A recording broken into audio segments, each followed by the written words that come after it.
we're de-evolving. And then all the blue pill, oh, we're evolving. Well, none of the evidence on the ground is suggesting that. We're not evolving. We're de-evolving. Every metric, people are getting worse and worse off. And the people are getting wrecked. And this loneliness epidemic is becoming a worldwide situation. And so when the women are topping from the bottom and trying to, this battle of wills, that is totally like, it doesn't take two to tango. It doesn't. That's just a messed up deal. That's all that is. And relationships aren't hard. Relationships are pretty easy, really, when you have order. But they're really hard when you don't. And when you have this disorder.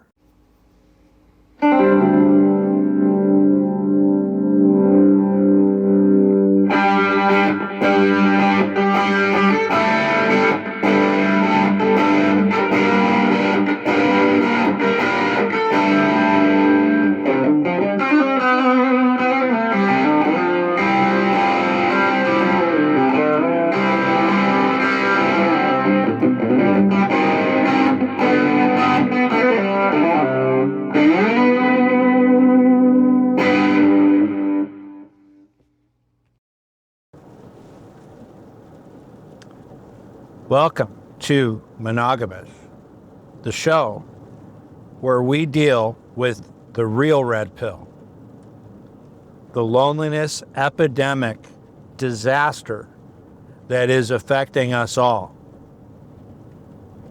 Not just you. You think it's just you, but it's everyone. Men, women, children. The trauma caused by the monogamish relationship system that is destroying modern relationships and is our dystopian future that is here now. I am Douglas Solution, author of the book Monogamish, How the Matriarchy Came to Rule the World. And today, we're back on the Highway 2 state-sponsored Highway of Death. Yes, some of you have asked, why do you call it the state-sponsored Highway of Death? Well, I'll try to record some videos so you can see. I'm currently down in the wet zone, right? This is before we get into the mountains too deep. And down here it's raining like which is great because where I'm going, it's going to be snowing like in the mountains. Yes, a lot of people don't know world record snowfalls actually Washington State. Yeah. Mostly on Mount Rainier, but also on Mount Baker. And up here, Stevens Pass, they get quite a bit. It's the Pacific jet stream that comes in and it hits the mountains, the Cascades, and it just dumps. And that's what it's doing right now. We've had an amazing March. The whole year sucked. It was one of the warmest years on record. But March has just dumped pretty much all month. So we're getting back to normal. The normal is 400 inches for Stevens Pass, which is only 4,000 feet. It gets a lot deeper the higher up you go. But 400 inches, we're sitting at about 350 now, and we might actually hit our normal in spite of the fact that the Seattle global warming people think that, you know, we're really in it now. But I'm not here to talk about global warming. I'm here to talk about you and me and all of our relationships. And what I want to talk about today specifically is how we blame ourselves. Yes, this is really the problem. This is the big problem. And my book is hopefully going to help to communicate to people that are stuck in this grief-riddled anguish of self-hatred and self-blame that the loneliness epidemic is so well known for, right? I mean, that's part, the loneliness is isolation. And isolation comes when you separate from other people and then you blame yourself for it. And you're kind of stuck in your little isolated world and nobody really understands. And there's the shame that comes with blaming yourself. Now, blaming yourself for things is not a bad thing.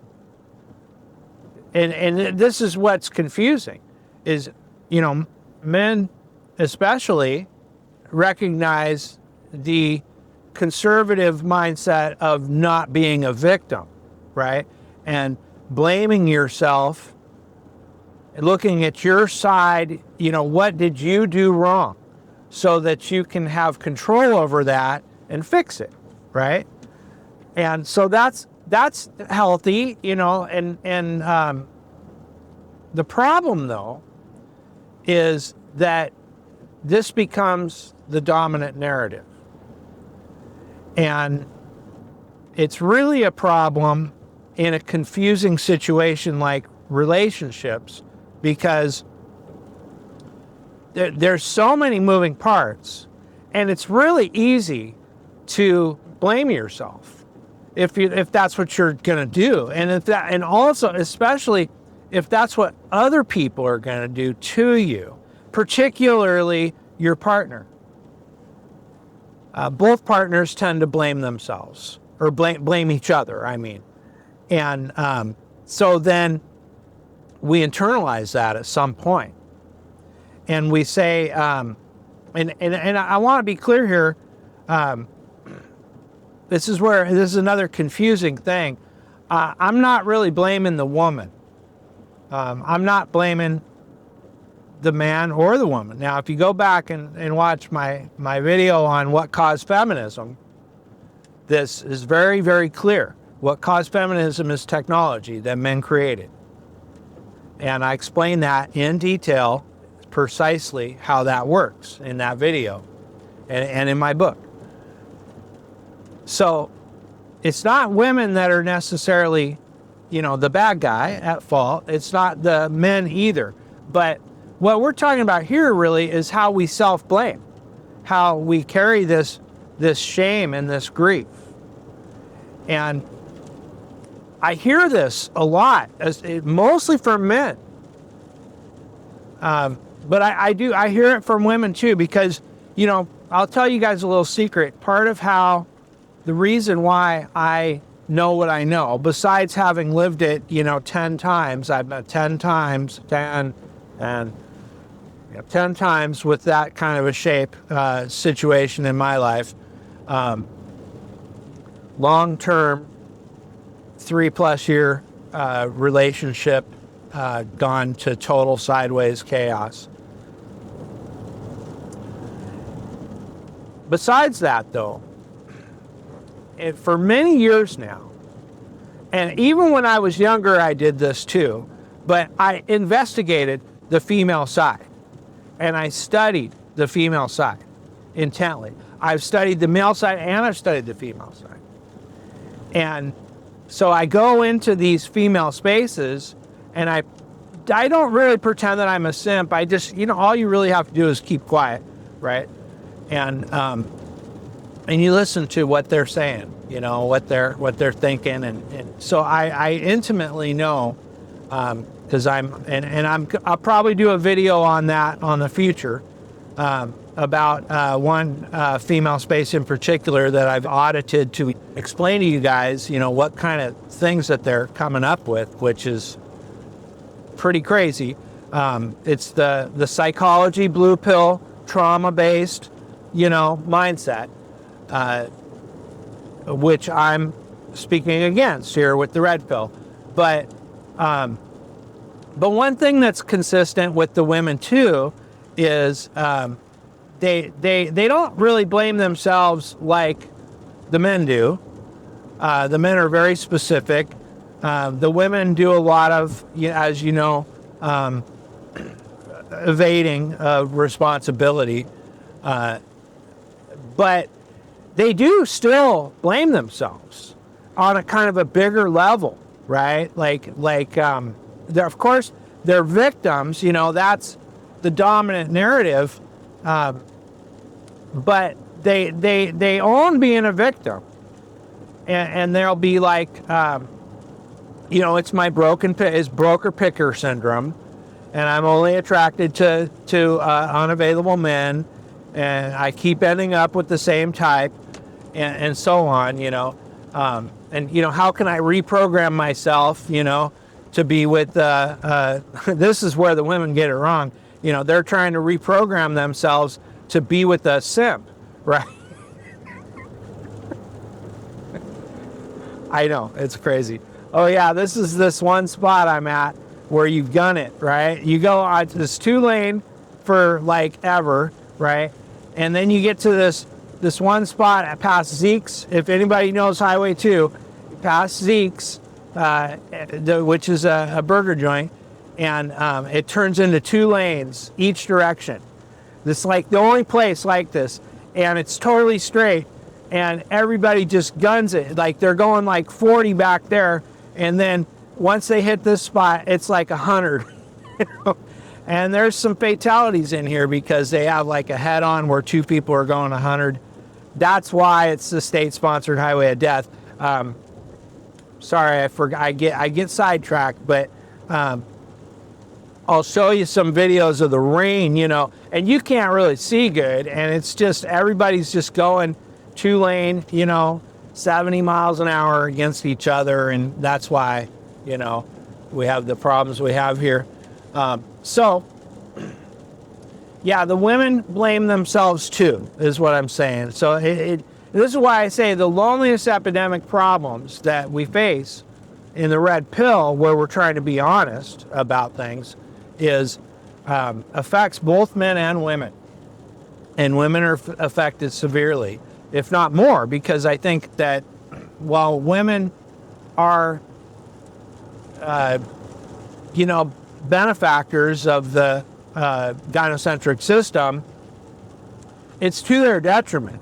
It ends up spoiling them, and then they're incapable of having healthy relationships, and they're constantly skipping from, one Chad to the next, thinking that, this time it's different, and never satisfied, and not able to be controlled, which is what they really need to be safe, is to be in a controlled container by a good man.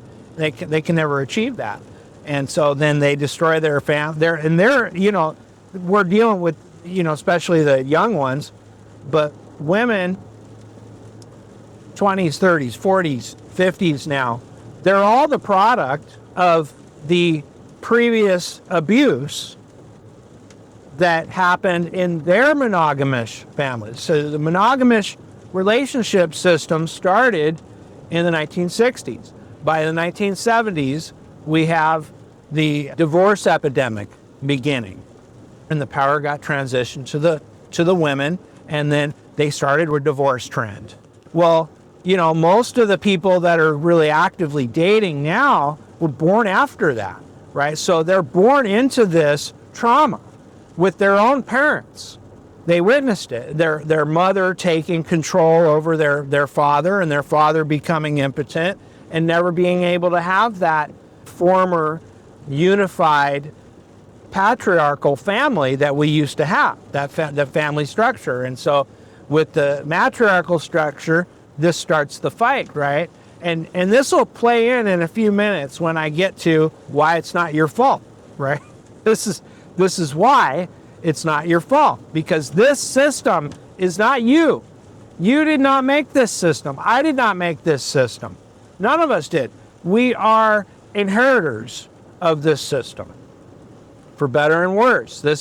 And I say that, well, I mean, my friend Will the Destroyer, he's the one that actually, told me this. He's like, well, Doug, and I'm going through the shit, from another wrecked relationship that I invested 4 years of my life into. And I'm just dying inside. And he tells me, he goes, well, and Will's doing fine at the time, right? He thinks he's winning, right? So he says, well, Doug, this is just your cross to bear. And I'm like, damn, maybe he's right, I'm like, that could be it, maybe this is just my cross to bear. And I'm, uniquely, I don't want to say cursed, but this is my affliction, that I have to deal with. And it's true. I mean, I did have 10, which is, more than most before I finally got all this. But what I found out is that I'm not the only one, right? And then you start looking and you realize it's everyone. I'm just dealing, and Will, within another year after Will telling me that, he was getting wrecked again for the third time for him. So, now he knows it's not just my cross. It's all, and that's why I say this is the affliction of our time right now. This is in our time in the world. All of us who are, generationally active, now the Gen Xers, the boomers, even before the Gen Xers, they were dealing with it too. And they're the ones that are marching now at the No Kings protest, the old ones. Yeah, I'm going to go to those and interview them. This is my new plan here for the spring. Because it's riot season, it's protest season in Washington State and everywhere else, right? So, but it's going to get live, I'm pretty sure. And I want to interview these women that are protesting for the No Kings. And I want to talk to them about this is an upcoming thing, how they were married at one time, how they were, were you married? What happened? What happened to your marriage? Because these old boomers, they're the first ones that wrecked their marriages. I mean, some of the great generation did too, but it really hit the boomers in the 70s. And if I can get them to talk about that, okay, so you had a husband and now you don't. And the other thing is you had kids, maybe you did, maybe you had, and you alienated them, your kids. So if you're lucky, boomer, talking to boomer here, and maybe one of your kids has Stockholm syndrome and they're still nice to you, right? Or not. But then the next thing I want to get to is so then, since you had the kid and you had the husband, but now you don't, now you have the dogs, right? And so what are you gonna do if the government takes away this socialist welfare state? Then what does that look like for you? Now I want to ask these old boomer women, because they say no kings, but actually that's a cover, and that's not really what it is. What it really is they're afraid of the welfare state being taken away.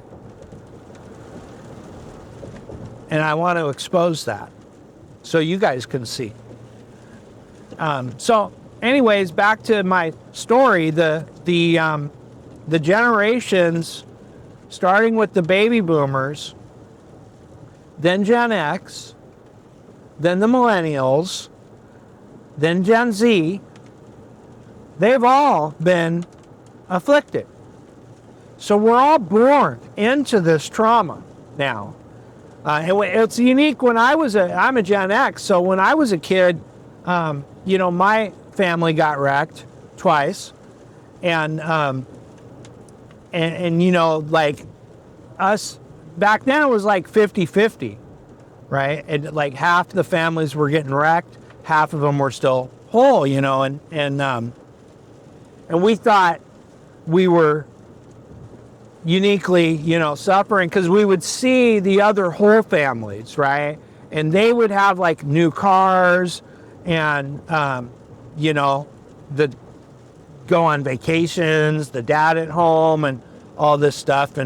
And us without that we were the bad kids, the ones that, had the broken homes. That's when they first started realizing that, this broken home thing is really causing a lot of damage to the kids, right? Well, those other families later, they mostly all broke up too. That's the part we didn't see at the time. And then it's just increased from there to where today, we're not even having families. And I heard a new one. This is really interesting to me. I'm really into new words and how new words kind of take over the narrative and become the dominant words. And or the trend. And so the new phrase is single mother by choice. And when I really thought about that, I really let that settle in. This woman was saying in one of my little groups that I infiltrated. She's saying that she froze her eggs, and then she has a sperm donor, and she's like 40, and now she's gonna have a kid when she's 40. She's using her womb to scientifically have a kid, and she talked about how this is she's in these communities with these other women, and that's what they call themselves, is a single mother by choice, and she has no plan to get married or anything. And wow, this is really happening. This is why I say that we are living in the dystopian future, the dystopian loneliness epidemic, monogamish, matriarchal future that is here now. This is it, and it's only growing from here. So all generations have suffered. And this goes into why it's not your fault. We're not only are we only experiencing this in the dating world, all of us, the monogamish cycle that I've explained, that's the cycle of relationships now that are female-led. We're all, if we're going to get in a relationship, we're all going to experience that monogamish cycle. Watch that video. It's called Why You Get Wrecked. Okay, it explains the monogamish cycle. That's current, right? That's what we experience over and over. But past was our childhood. And we got traumatized by our parents who were also experiencing the monogamish cycle. See, that's the part that we don't link up. So this goes back to our birth and then all through our life. And so then this is part of the reason why in the blue pill spaces, the women think that they're being, they have a broken picker, and they're repeating this process because they have a broken childhood, right? And they're not entirely wrong. Right? Like, yeah, that's true. That caused trauma. Their childhood was traumatic because when your parents separate and fight, and that's what I'm going to get into here is the fight, the battle of wills that happens with women having power and no submission, right? And so that's your experience growing up as a child. And then they separate, and then it's chaos. And then now you got chaos because the feminine has too much power. See, that makes chaos. That's where the chaos comes from. The chaos is the creative, destructive power. That needs to be controlled. That's how that works. It's good. It's what we love women that way. This is why these guys, well, I can fix her, right? They're attracted to this hot mess woman, right? Well, that's just hardwired into us. That's not necessarily a bad thing. That when we try to think that that's a bad thing, oh, that's because I'm a simp, that's because, all this stuff, right? No, this is just part of being a man, right?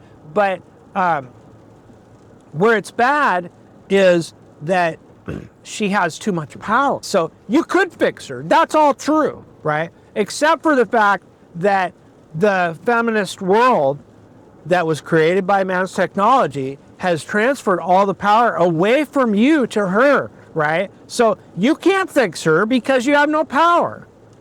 And this is the problem. And you didn't cause that situation either. So what I like to say is, pause for a second here. Who drew first blood? This is one of my favorite movies.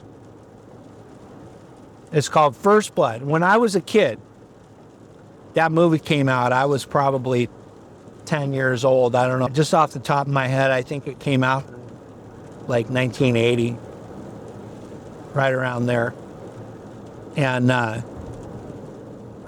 remember when I watched that the first time, it was like I was just mesmerized by how he was getting away in the forest, in the woods.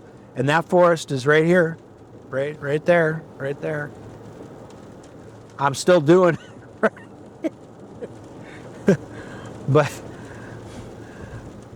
But the part, the clincher in that movie is that, the guy, Trotman, the cop,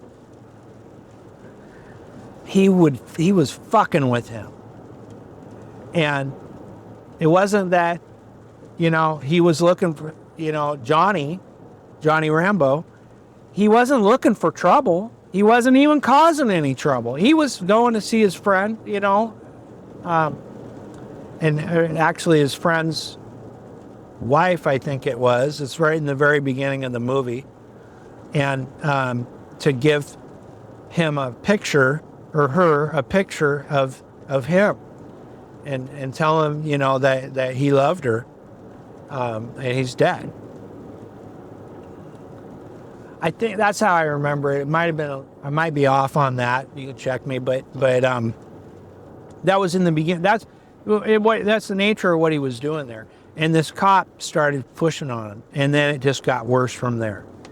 And then it became a war.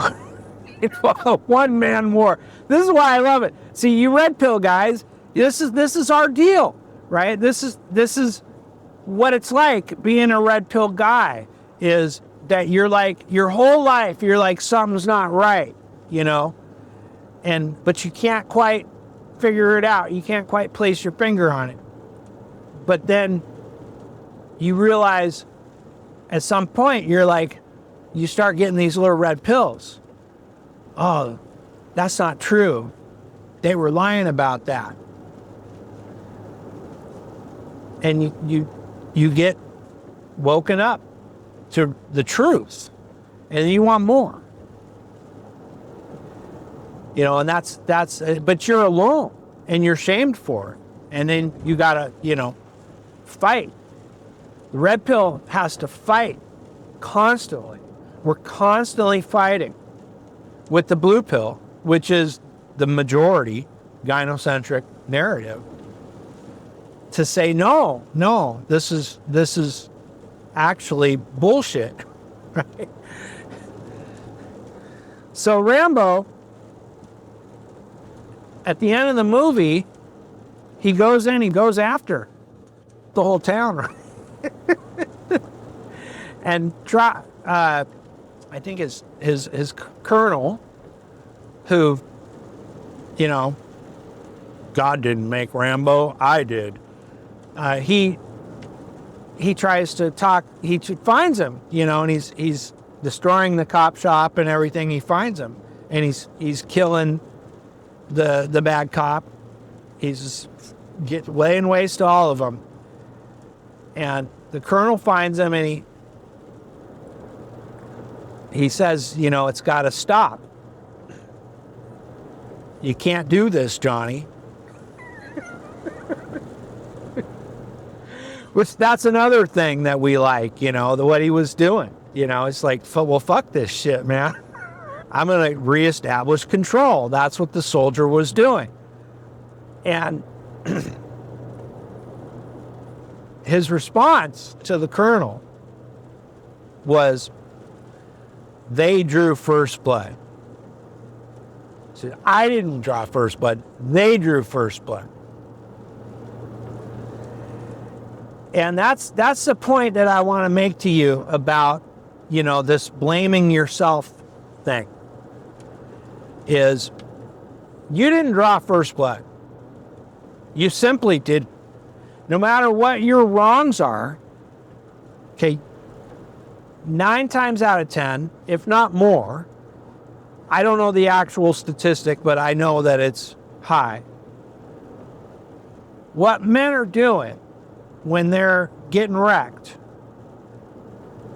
men, and even what women are trying to do in their flailing around with feminism, destroying the relationship and walking away, is that they're trying to fix it.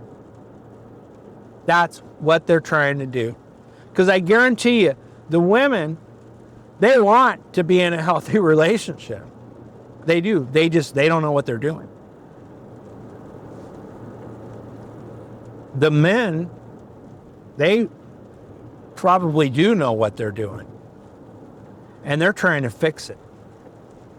They're trying to reestablish order from that chaos, which is what they're supposed to do. We're wired this way by God. Men made in God's image. God is order. Women, not so much. They've been made in man's image.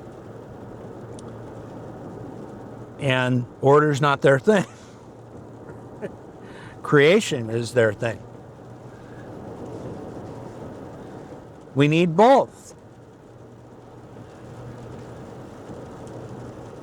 But the men, they're trying to reestablish order, and that is creating a worse condition in the relationship.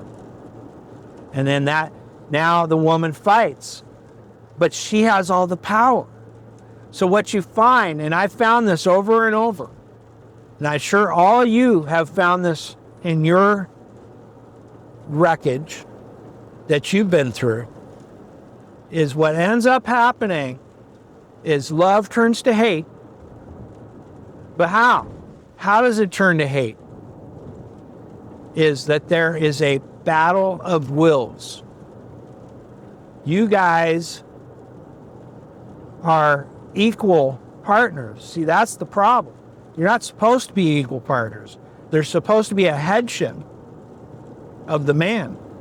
And the woman, in the early stages of the monogamish cycle, she does submit, and there is a headship of the man, right? That doesn't last long, though. If you're lucky, you might have that a lot, but modern women are programmed from the factory, from the factory that is designed to wreck the world, the trauma factory, not to trust men, not to submit to men, that they got to be the man. That's what they're programmed. Watch my video on the Epiphany Phase Blues. Epiphany, E-P-I-P-H-A-N-Y. It's a tough word to spell. Epiphany Phase Blues with Paris and Diana. Those women. Paris in particular, she's a friend of mine. She was raised to be independent. You know, this is hard coded. And so here's the problem. Now you're large and in charge, little Miss Independent. You get in a relationship with a man, you're going to be two equal partners. This is the model of the blue pill, two equal partners. This is why they got this Gottman approach. The Gottman approach is the modern blue pill version of what a healthy relationship is, which is total BS and doesn't work. But what it is it tries to say that the main objective in a healthy relationship is to be able to argue effectively with each other, right? Now, I wouldn't disagree with that, right? But I'm telling you, the way that to argue effectively is that the man tells the woman and the woman submits. That's the way to argue, right? But not the new system. The new system, women are independent, equal people, and they're made equal through the technologies of man that transfer power from the men to the women. That's how they're equal. But they're not equal. They have more power. So you're arguing this battle of wills with somebody who has more power than you. So when I say that they drew first blood, not you, as a man, you might have taken the heat for the breakdown, because then you got angry, and then you're trying all these things to control the relationship to get it back in order some crazy way, but you don't have any of the power that men used to have, and you can't do it. And she's just running ruckshot over you with psychological manipulation, gaslighting, projection. And she's got all the power, all the tools, and you have none. So it's not your fault. The system doesn't work. And from a woman's perspective, it's really not her fault either, because she didn't ask for this system, although she might fight and stammer to maintain it, some of them, right? But really, most of them don't want this. Most of them are really wanting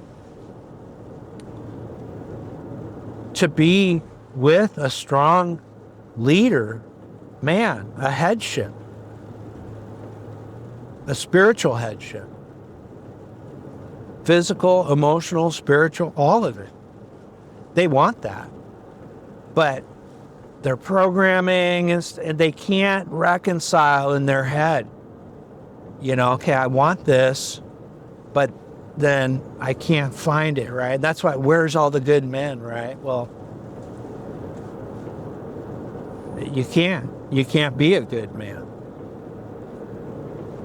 It's the only ones that get anywhere are the ones that are, usually manipulating. The good ones that are doing the Captain Save-A-Ho thing, they get undermined and wrecked,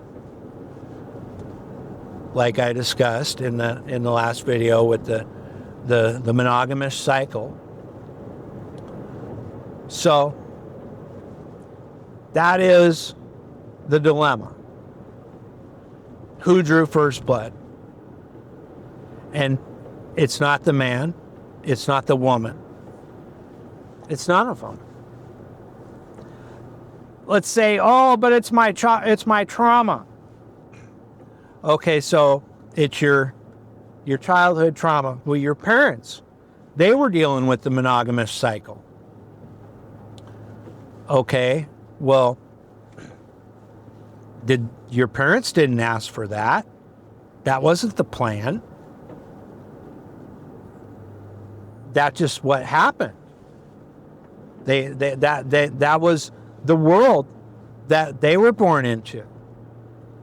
But the key thing to understand is it wasn't always that way. So your parents can't really be blamed either. They're just born. So who really drew first blood? It's the monogamish system. And what created that?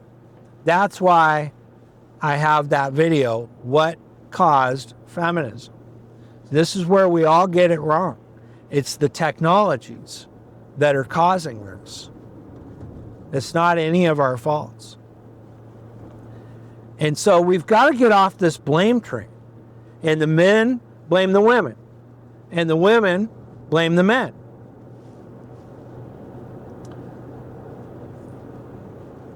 And then both of them in the blue pill blame their parents.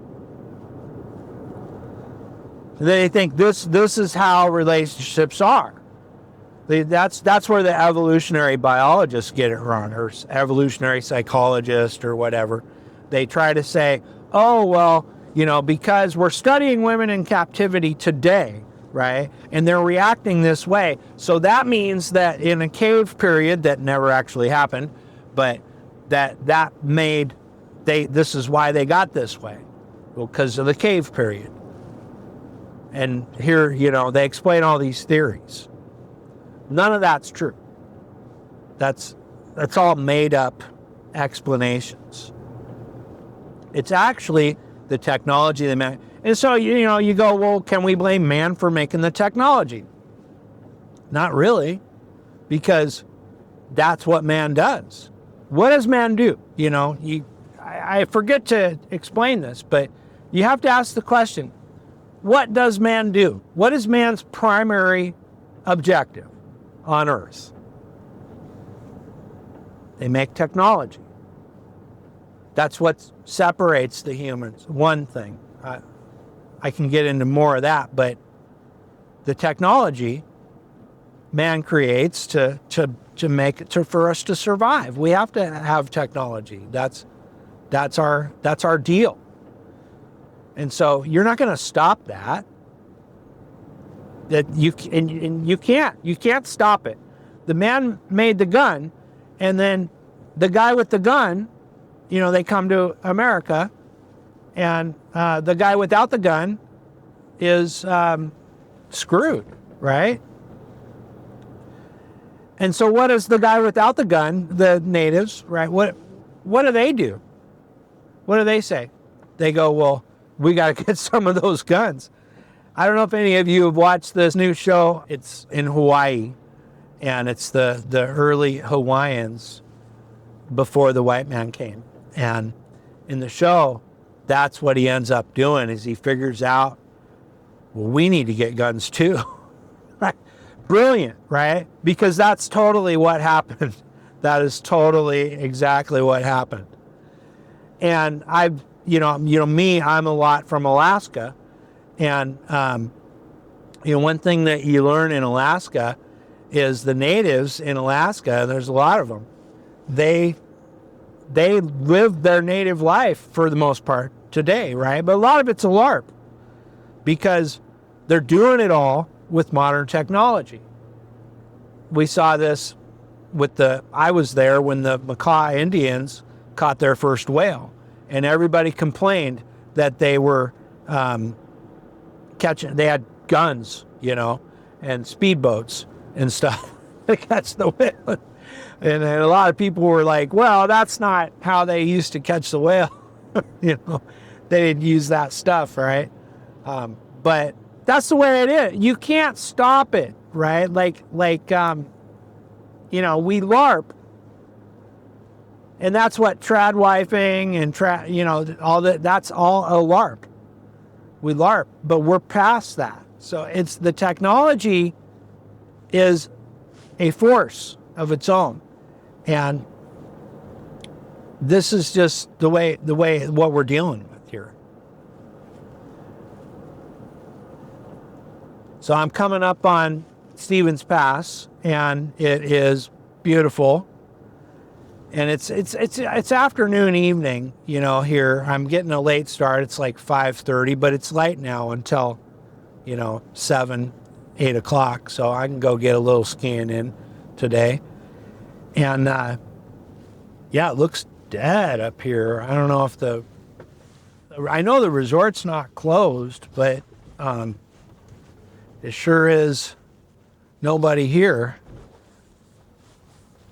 They must have shut down early. It's probably spring hours. But show you the outside here. That's the resort right there. And the parking lot is empty. So I don't know what's going on. We're basically at the top. This is the top of the pass here. And yeah, the snow's not really sticking a whole lot.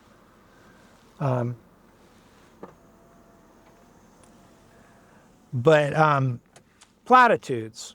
I wanted to briefly mention that. Platitudes. Thing about, there's a lot of them, right? And so they'll say, the biggest one though I want to mention is that it takes two to tango. You'll hear that a lot, right? Well, this is another self-blame, right? If you think about it, that doesn't make any sense. That it takes two to tango. Okay, it makes sense. You first hear it, right? And you're like, yeah, you know, I guess I'm one of them, right? Because the reason people say it takes two to tango is that there is one person who's blaming the other person, right? And so they go, well, it takes two to tango.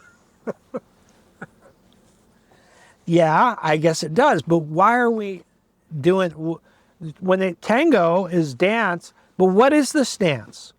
This dance is the man versus the woman, where the woman has more power. Okay, well, you shouldn't be doing that dance, right? That's the problem. Right?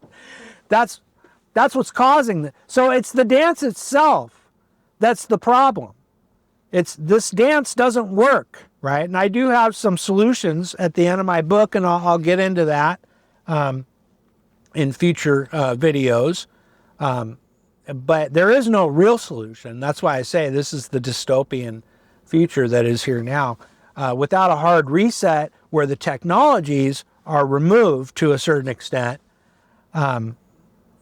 which I don't know that that's going to happen, then there, you know, you're not going to, you can't, the reason why the trad wife thing doesn't work is because that's a phase. Women go through phases. And so you might get 10 good years if you're lucky, if you're real lucky, but that's going to phase out. And you're not going to get 10 good years either. You know? And so, I mean, it takes two to tango. No, there's another saying, you know, why don't they say, you know, it only takes one bad apple to ruin the whole bunch, right? Why don't they say that? One bad apple can ruin the whole bunch. Yeah. And so then here's another one they'll say, relationships are hard.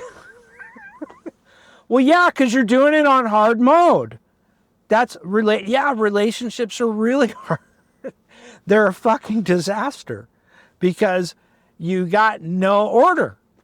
You can't have order when you got the one who's topping from the bottom, who's not supposed to be topping. And that's what's happening. That is actually what's happening in modern relationships, is the woman is topping from the bottom. That's a whole thing. You know, this is a gay term. This is where they have tops and bottoms, right? Because they have to figure it out, right? Because they don't have a man and a woman, right? They have a man and a man, or a woman and a woman, right? So who's the top? Who's the bottom? Right? If you haven't heard that, that's what it is, right? So there's a top and there's a bottom in all gay relationships. And now this is, you know, when you have two equal partners, this is where the whole partner word even comes from. Remember, we've changed the relationship dynamic to two equal partners. That's the big change. It came essentially with the woman's right to vote. And even though we're still play acting, slowly the woman's got more power through the socialist welfare state, all the machines, that the labor-saving machines that make her able to live without, a man, and then the birth control that makes her able to not have children as a result of sex, being under that bondage that it comes from the Bible, from the curse of Eve by God for eating the apple. This is transhumanism. You go look at my What Caused Feminism? What Caused Feminism? There's an apple on it, and that's What Caused Feminism. Watch that. So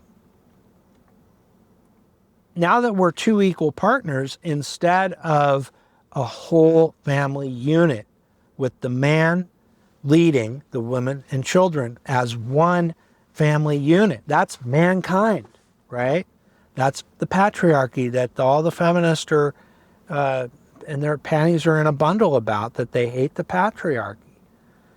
Well, the patriarchy is the most awesome, successful thing that ever happened. It's the way, that's what built the world, right? And now we're in de-evolution because we're in a matriarchy now. So this is the word, we're de-evolving. And then all the blue pill, we're evolving. Well, none of the evidence on the ground is suggesting that. We're not evolving. We're de-evolving. Every metric, people are getting worse and worse off. And the people are getting wrecked. And this loneliness epidemic is becoming a worldwide situation. And so when the women are topping from the bottom and trying to, this battle of wills, that is totally, like, it doesn't take two to tango. It doesn't. That's just a fucked up deal. That's all that is. And relationships aren't hard. Relationships are pretty easy, really, when you have order. But they're really hard when you don't. And when you have this disorder. So your platitudes, you have to think these things through. And hopefully I can do that for you. I have some other ones that I'm trying to, establish. This is my talent. I'm really good at seeing big picture things and arguing out the specific breakdown of logic that has been gaslit. It's really what it is, right? Because all of these arguments, it takes two to tango. They're arguments to avoid. An argument to avoid is AKA, also known as a way to evade projection. It's projection.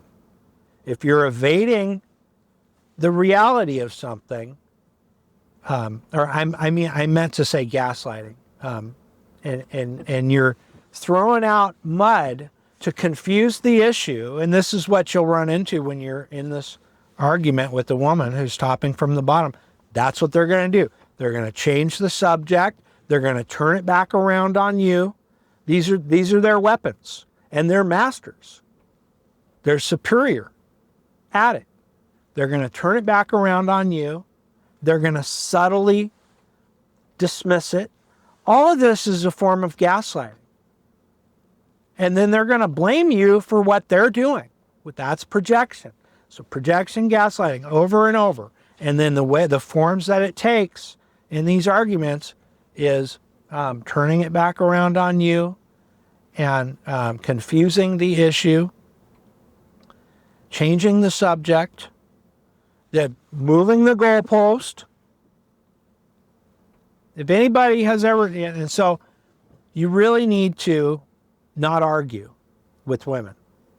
It took me forever to figure that out, to not argue with women. But really, that there's no point in it.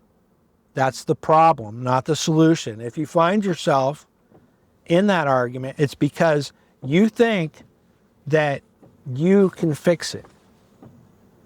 You're thinking that, well, I need to just explain it to her. This will straighten it out, right? And then she starts arguing. You ain't fixing anything. At that point, it's broken. It is broken. So you need to come up with a different tactic than arguing. And that tactic involves power on your part.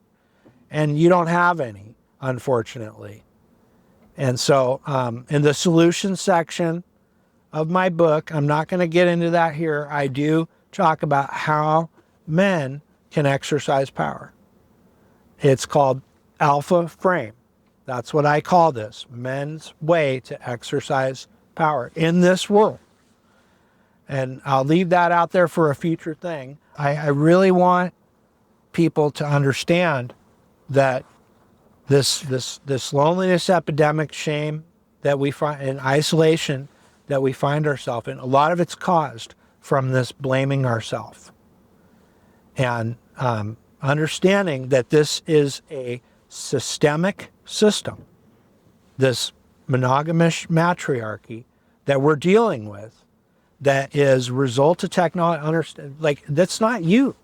You can let yourself off the hook. It's not you.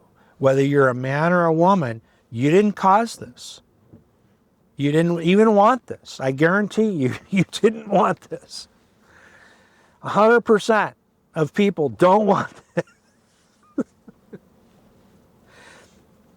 People just, they don't know what's going on. They don't understand. I'm hoping that I can break that with this book to really get it out there, what is happening. But it's not your fault.